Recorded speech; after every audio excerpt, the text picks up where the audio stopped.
Hey guys, आज मुझे सौभाग्य मिला है अपनी अपनी किताबों को अनबॉक्स करने का, first time in the face to face class, क्योंकि फर्स्ट टाइम मैं भी इनको देख रहा हूँ। ठीक है, ये सभी स्टूडेंट यहाँ बैठे हुए हैं जो भी पहली बार देखेंगे। And thank you Rajiv, right, it is not wrong, Rajiv यहाँ पे मेरे लिए वीडियो बना रहे हैं। Let's unbox this CA inter auditing and assurance books. इसके ऊपर का इन्होंने एक कवर जो आता है बॉक्स, वो इन्होंने ऑलरेडी हटा दिया होगा। Let me do this honour. कोई पेन दे सकते हो मुझे? सीजर होनी चाहिए। क्या ले लूं? अरे पेन से काट देंगे हम। एक्सपीरियंस है खोलने का। कहाँ जा रहे हो भाई? This is our first module of CA inter auditing and assurance. ठीक है, आई होप आपको ये प्यारा सा कवर पेज अच्छा लगा हो। द बुक नेम इज आराधना। ये बुक नेम मैंने जो आराधना रखा है, इसके पीछे एक बड़ा सिंपल सा लॉजिक है। ये सब्जेक्ट जो हमारा है, ये कोई ऐसा सब्जेक्ट नहीं है जिसको आप एक दिन में रीड करेंगे और आपको याद हो जाएगा और आप एक्सपर्ट बन जाएंगे। ये एक ऐसा सब्जेक्ट है जिसको आप थोड़ा थोड़ा अगर डेली पढ़ाई करेंगे, चाहे आप 2 पेज ही क्यों ना रीड कर रहे हो, और अगर आप एक रेगुलर इस सब्जेक्ट को अपने एग्जाम तक लेकर जाते हो तो आपको बहुत अच्छे मार्क्स देता है। वाय आराधना? जिस तरह से हम सुबह उठकर रोज भगवान को याद करते हैं, आप किसी और को याद करते होंगे सेज में। तो उसी तरह से आपको रोज इसकी एक तरह से प्रार्थना करनी है, आराधना करना है, थोड़ा सा रीड करना है, जो कि आपके साथ हमेशा आपको अपने एग्जाम तक ये फ्रूटफुल रहेगा, आपको अच्छे मार्क्स दिलवाएगा। ठीक है, सबसे पहले अबाउट ऑथर, जो कि आपको जानने की जरूरत नहीं है।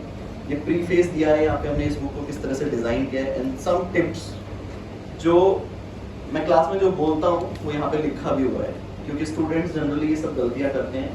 तो अगर एक बार आप रीड करेंगे तो आप इन गलतियों को इग्नोर कर सकते हैं। उसके बाद यहाँ पे कॉन्टेक्ट डिटेल्स हटा दिए क्या? उसके बाद यहाँ पे मेरा पर्सनल नंबर दिया हुआ है, in case you have any like you want to connect personally, तो उसके लिए है, कभी क्लब व्लब चलना हो अपने बताया। ठीक है, देन वी हैव इंडेक्स। इसके अंदर मैंने 9 चैप्टर्स कवर किए, जिसको मैं क्या बोलता हूँ, प्लानिंग। हमने डिस्कस किया था ना, तो ये सारे प्लानिंग वाले चैप्टर हमारे यहाँ पे कवर हो जाते हैं। और ये बहुत अच्छी कलरफुल बुक है। इसके अंदर आईसीए के सारे case studies, everything is covered in this book with ICA 100% syllabus. And this is our module number 2। Module number 2 is basically execution stage and reporting stage. ठीक है, उसके अलावा एक कंपनी ऑडिट वाले चैप्टर की जो हमने बात की थी, वो इसके अंदर कवर्ड है। सेम वेरी कलरफुल और आपको पढ़ने में काफी अच्छा लगेगा। सबसे अच्छी बात पता है क्या की है? आफ्टर एवरी चैप्टर्स और after every concept you will C the students note, the blank page.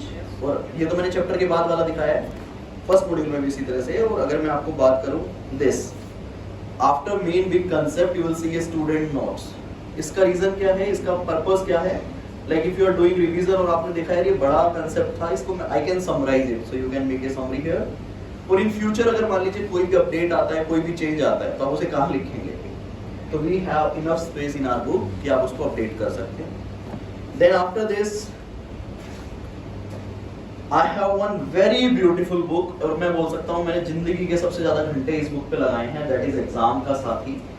इसको मैं बोलता हूँ CA inter audit question bank. ये इंडिया का हाईएस्ट सेलिंग क्वेश्चन बैंक है। हर अटेम्प्ट में हम इसकी 20,000 से ज्यादा कॉपीज सोल्ड करते हैं, 20,000 से भी ज्यादा। एक अटेम्प्ट में तकरीबन 50-60 हजार बच्चे पेपर देते हैं, कभी 1 लाख देते हैं, तो 20% से ज्यादा स्टूडेंट ये बुक यूज करते हैं। इसके अंदर देखिए, हमने किसी भी तरह का कोई, एक होता है ना कॉस्ट कटिंग, मैंने कभी भी कॉस्ट कटिंग में बिलीव नहीं किया क्वालिटी को देखते हुए। आपको हर एक क्वेश्चन के बाद, after every question you will see A remark column. ये किस लिए है बेटा? आपने क्वेश्चन पढ़ा, आपने आंसर पढ़ा, बार बार तो you can't read complete answer, right? So you can make a bullet summarize manner में 3 आपने words लिखे, your answer is done। तो अगर आपने किसी क्वेश्चन को रिमूव कर दिया, that is removed। बट अगर आपने किसी क्वेश्चन को इंपॉर्टेंट मार्क किया है, तो फ्यूचर में सिर्फ आपको वो 5, मेरा टारगेट क्या होता है, let's do this smart study. अभी हम डिटेल में कर रहे हैं, लेकिन सेकंड टाइम हमें अपना टाइम सेव करना है। मैंने बोला था ना कि ऑडिट को 1.5 दिन में 3 बार रिवाइज कर लोगे, because I made these things. आपके क्वेश्चन बैंक में अगर 100 क्वेश्चन मार्क है, तो वो 100 क्वेश्चन पे भी आपको 2 मिनट के हिसाब से टाइम नहीं स्पेंड करना। आपको क्वेश्चन रीड करना है और सिर्फ अपने हाथ का लिखा हुआ वर्ड्स देखना है, and the answer is clear. तो दिस इज योर एग्जाम का साथ ही क्वेश्चन बैंक इसके अंदर पास्ट ईयर के जितने भी क्वेश्चन आए इसके आएंगे वो सारे कवर्ड है। इवन इसमें जो अपना पीछे मेट, अभी कौन सा पेपर है बेटा, मेट 22 की आरटीपी भी इसमें कवर्ड है। यहाँ पे गलती से हमने नवंबर 22 लिख दिया है, प्लीज इसको इग्नोर करना। This is mate 22 RTP is included सारे एग्जाम क्वेश्चंस भी। और एक अच्छी खास बात इस क्वेश्चन में क्यों बताता हूँ, जैसे मैंने आपको ये कंसेप्ट करवाया आज, फॉर एग्जांपल हमारा कौन सा कंसेप्ट चल रहा है बेटा, इंडिपेंडेंस ऑफ ऑडिटर। तो आप देखेंगे यहाँ पे 9 पे मैंने इंडिपेंडेंस ऑफ ऑडिटर लिखा है और उस पे 2 क्वेश्चन दिए हुए हैं, and then we did inherent limitation. तो आप देखेंगे यहाँ पे इनहेरेंट लिमिटेशन पे 4 क्वेश्चन है। तो आपने एक कंसेप्ट पढ़ा, if you want to cover this question में कंसेप्ट वाइज, आप कंसेप्ट वाइज भी क्वेश्चन देख सकते हो भाई 11, 16, 20, 22। ये ऐसा क्यों है कि भाई इनहेरेंट लिमिटेशन का कोई एक क्वेश्चन आगे कोई एक पीछे, because I converted this question bank in category wise. If you see here it is category A. Category A means the most technical, most beautiful, most analytical questions. ठीक है? Then after this you will see category B. Category B is simple but okay fine question. And category C is direct plain question. Like write out the advantage of this, ये वो. तो वो तो basically आप cross ही करने वाले हो at the end of this session. Question bank session समझ आया आपको? अब एक क्वेरी का रिप्लाई कर रहा हूँ यहीं पे ही। आप में से बहुत बच्चे ये गलती करेंगे और बहुत सारे करते हैं कि सर सिर्फ क्वेश्चन बैंक कवर करके चले जाएं क्या पेपर में? The answer is no, never. कभी भी ऐसी गलती मत करना। मैं आज ही बता रहा हूँ इस क्वेश्चन बैंक का पर्पस क्या है। आपने कोई कंसेप्ट कर लिया, कंसेप्ट करने के बाद अगर आपने इस क्वेश्चन बैंक को कर लिया, इसका मतलब आप एक कॉन्फिडेंस ले सकते हो अपने आप में कि यार मैंने कंसेप्ट करने के बाद अगर पीछे के सारे क्वेश्चन कर दिए तो आने वाले क्वेश्चन भी मैं सारे कर सकता हूं। इस क्वेश्चन बैंक को हमें खत्म करना है। खत्म मतलब अगर इसके अंदर 1000 क्वेश्चन है तो हमको सिर्फ 50 सेलेक्ट करके रखने हैं और उसके बाद इस क्वेश्चन बैंक को हम कभी दोबारा नहीं देखेंगे, क्योंकि जो इस इतने बल्कि क्वेश्चन बैंक में कवर है वो इतने 2 पतले मॉड्यूल्स में इस क्वेश्चन बैंक से ज्यादा कंसेप्ट कवर्ड है। समझ आ रही है बात? तो अगर किसी पे क्वेश्चन नहीं आया होगा तो आपकी तो लग जानी है। इस बार अटेम्प्ट में 5 नए क्वेश्चन आए हैं, 5 नए कंसेप्ट पे 5 क्वेश्चन आए हैं जो इन किताबों में इसके अंदर तो नहीं थे वो। तो अगर कोई बच्चा करके गया होगा तो फॉर श्योर फेल होने वाला है। तो this question bank is only for practice. आपको हमेशा आराधना पे फोकस करना है, ठीक है? क्लियर रहेगा? And then we have one smart MCQ book. इसके अंदर मैंने क्या किया है आप देख पाएंगे, चैप्टर वाइज मैंने एमसीक्यू डिजाइन किया है। तकरीबन 800 to 900 आपको एमसीक्यू मिलेंगे। उसके अलावा chapter 14 if you see there is ICAI MCQ chapter, मतलब आईसीआई ने अभी तक जितने भी एमसीक्यूज दिए हैं सारे इसके अंदर कवर हैं। Chapter 15 is ICI case based MCQ. ICI ने आज तक जितने भी केस बेस्ड एमसीक्यू दिए हैं सारे इसमें कवर है।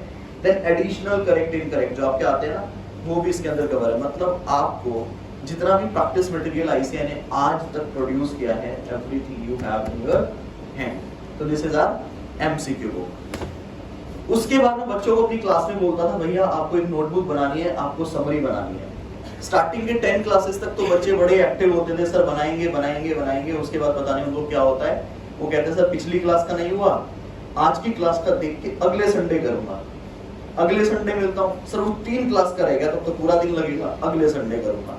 तो बेसिकली स्टूडेंट कभी भी अपनी समरी कंप्लीट नहीं बना पाते हैं। हाँ मतलब 30% स्टूडेंट बनाते हैं, 70 नहीं बना पाते हैं। तो finally this time we created one summary book covering the 100% syllabus from the Aradhana book. यहाँ पे आपको जितने भी हमारे चैप्टर हैं सबके 15 चैप्टर्स हमारे 15 चैप्टर्स के मेन की पॉइंट्स, हेडिंग, सब हेडिंग और विद लिटिल एक्सप्लेनेशन आपको यहाँ मिल जाएगा।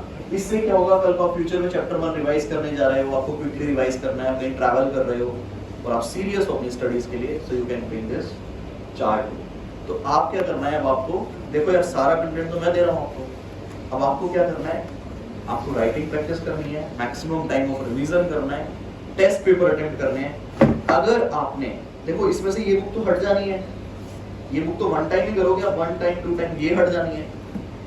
इसमें से एमसीक्यू बुक हट जानी है, आपने एक बार कर लिया 50-100 एमसीक्यू आपने मार्क कर लिए। और इन सबकी वीडियोस है। सबसे मजे वाली बात ये ऐसा नहीं है कि आपको सेल्फ करना है, आप YouTube पे जाइएगा, there is a playlist by the name of CA inter question bank, chapter wise question bank की वीडियोस आपको मिलेंगी। Then you will see a video playlist of CA Inter MCQs. You will see chapter wise MCQ videos with the case based MCQs and all ICA MCQs. So everything is available. This practice material is available in the form of videos as well. तो जो बच्चे सिर्फ किताब खरीदते हैं उनके लिए भी एक तरह से क्या हो जाती है बेटा, वीडियो फ्री हो जाती है। आपको सिर्फ और सिर्फ जो फोकस करना है वो इन 2 किताबों पे करना है और इसकी समरी, बात समझ आती है। तो this is a complete study material. मैं हमेशा गारंटी देता हूँ आपके पेपर में 95 नंबर का पेपर मेरी किताब से आएगा ही आएगा। 4 नंबर का कहाँ से आ सकता है? 4 से 5 नंबर का अकाउंट से। ठीक है जी, लो जी राजी की किताबें आप रखो, आपका सेट मैं दे रहा हूँ, आप बता देना सर ने मुझे दे दिया। ठीक है।